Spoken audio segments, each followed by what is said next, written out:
최고점에서 정말 어깨에 판 게 아니라 이 꼭대기 정수리에서 팔았다라고 할 수 있겠죠. 자, 아파트를 사자마자 1년 6개월 뒤에 팔아서 7억의 이득을 본 자. 자, 그걸 사서 지금 현재 6억의 손해를 본 자. 자, 일단 신문에 나왔던 강남의 4개의 단지를 준비했습니다. 그 4개의 단지는 반포동의 레미안 퍼스티지, 도곡동의 타워팰리스 2차, 대치동의 음마아파트, 잠실동의 잠실 엘스, 단지의 최고가, 최전성기 때 팔았던 분들의 이야기고요. 자, 그리고 차익은 19억, 25억, 7억, 16억 정도 했었다라는 사실이죠. 그리고 양도세도 일단은 준비해 봤습니다. 자, 일단 첫 번째로 서초구 반포동의 레미안 퍼스티지 84제곱 같은 경우는 2017년 9월 23일 날 19억 5천에 매수를 했고요. 자, 그로부터 5년 뒤에 39억에 양도를 해서 차익만 19억 5천에 달했다. 자, 이분이 만약에 1가구 1주택이라면 양도세 4억 8천 정도 나오고요. 1가구 2주택이면 6억 3천 정도 나오더라. 자, 그래서 양도세만큼 그리고 취등록세만큼 뺀다면 대략적으로 10억 초반대의 차익을 남겼을 것이라고 예상이 됩니다. 35평 기준으로 해서 최고가를 찍고서 지금 현재는 약간 떨어졌다라고 할 수 있겠죠.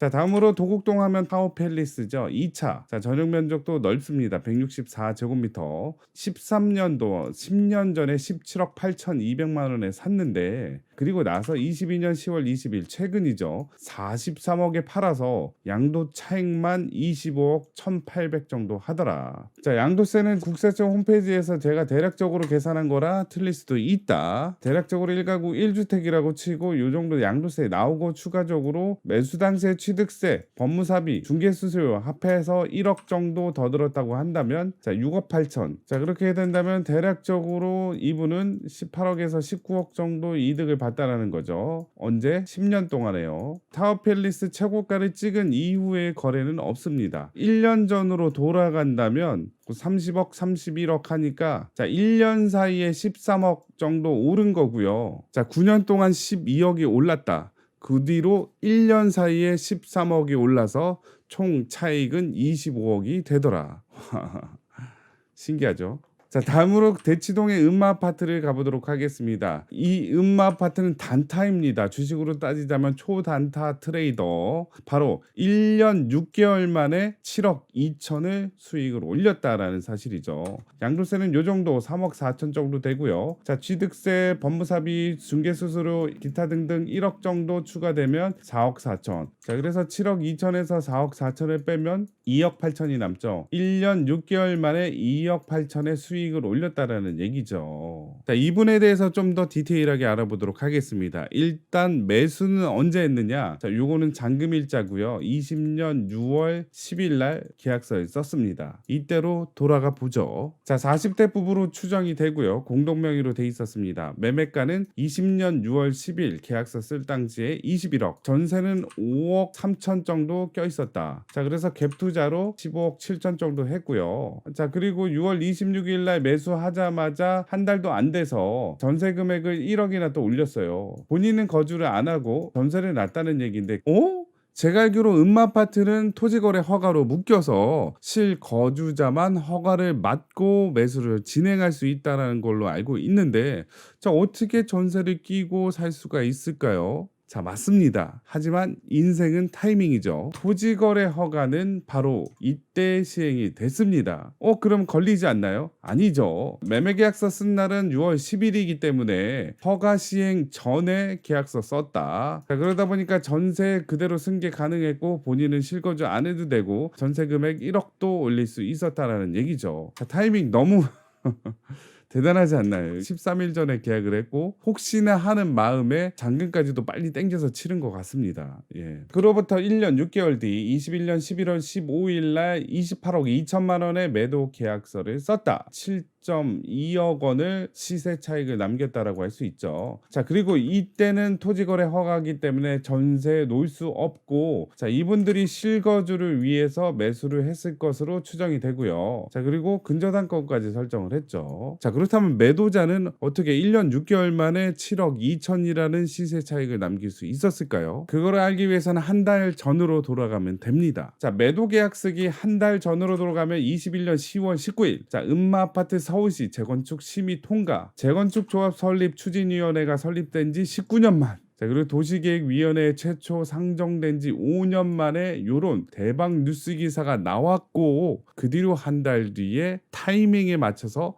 28억 2천에 팔았다는 얘기죠. 자, 가격 그래프를 보자면 뭐 주식 주가 그래프도 아닌데, 자, 요때 21억에 샀죠. 자, 요 구간에 샀다. 자, 그 전에도 많이 올랐는데 과감하게 샀다라고 할 수 있겠고요. 고점을 찍고 내려오기 바로 전에 최고점에서 정말 어깨 판 게 아니라 이 꼭대기 정수리에서 팔았다라고 할 수 있겠죠. 그 뒤로는 계속해서 빠졌다는 거 알 수 있죠. 뭐 25억, 26억, 25억을 넘지 않는 금액으로 쭉쭉 갑니다. 자, 그래서 매도자한테는 최적의 타이밍이었지만 반대로 매수자한테는 고점에 물린 게 되는 거죠. 자, 이분은 11월 15일 날 계약서를 쓰고 그로부터 3달 뒤에 잔금을 치르게 됩니다. 계약서 쓸 당시는 1%였고 잔금을 치를 당시에는 1.25%까지 금리가 올랐다는 얘기죠. 그때 당시에 근저당권을 설정을 했는데 채권 최고액이 대략적으로 24억, 빌린 금액의 120%가 채권 최고액이라고 한다면 대략적으로 빌린 돈은 한 19억 정도로 예상이 됩니다. 자, 그래서 19억은 돈 빌리고요. 본인 돈 9억으로 28억에 매수자가 매수하지 않았을까 생각이 드네요. 자, 물론 매수가가 15억이 넘다 보니까 주택담보대출 안 나오죠. 자, 그러다 보니까 이분한테 돈을 빌려서 주택을 산 것 같은데 요 밑에 보면 부기등기가 있습니다. 3번 근저당권부 채권 질권 설정. 자, 이게 뭔 말일까요? 근저당권은 부동산에 대해서 담보 설정을 하는 걸 근저당권 설정이라고 하고요. 저당부 채권 질권 설정은 근저당권을 채권으로 해서 담보 설정을 하는 걸 근저당부 채권 질권 설정이라고 합니다. 자, 왜 이렇게 했을까요? 제가 당사자가 아니라서 모르겠지만, 자, 일단 돈의 출처는 여기라는 거죠. 치과 의사 신용협동조합에서 나왔고, 자, 이렇게 한 분을 세워서 건너 가지 않았을까.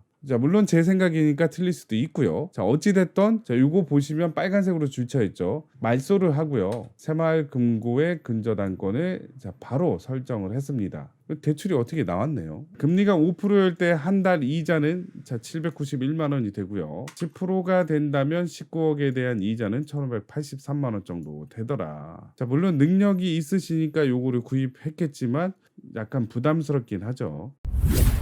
자, 여튼 이분을 정리를 하자면 일단 매매 당시에 전세를 놓을 수 있었던 이유는 토지거래 허가 시행 전에 계약서를 썼기 때문이고요. 자, 그때 21억에 매입하고 이렇게 단기간에 시세 차익을 낼 수 있었던 이유는 19년 만에 재건축 심의가 통과됐기 때문에 그 호재를 안고서 자, 이렇게 높은 금액에 팔 수 있었다는 얘기죠. 만약에 이분이 매수할 당시에 뭐 주택을 가지고 있더라, 1주택, 2주택을 가지고 있더라도 취득세 중과까지도 안 됐겠죠. 자, 왜냐하면 20년 8월 4일 날 다주택자 취득세 중과가 시행이 됐으니까요. 자, 그래서 결론적으로 토지거래 허가 시행 비껴가고요. 다주택자 취득세 중과도 비껴가고 재건축 심의 통과 때 높은 금액에 팔 수 있었던 이 매도자. 물론 이분은 자 2년을 못 채우고 1년 6개월 만에 팔아서 양도세가 좀 더 많이 나오긴 했습니다. 하지만 자 2년을 채우고 양도세를 줄이는 것보다는 최적의 타이밍에 양도세를 물더라도 파는 게 훨씬 더 낫겠다라고 생각을 한 것 같습니다. 자, 그게 정답이었고요. 자, 여튼 1년 6개월 만에 2억 8천 정도를 벌었다.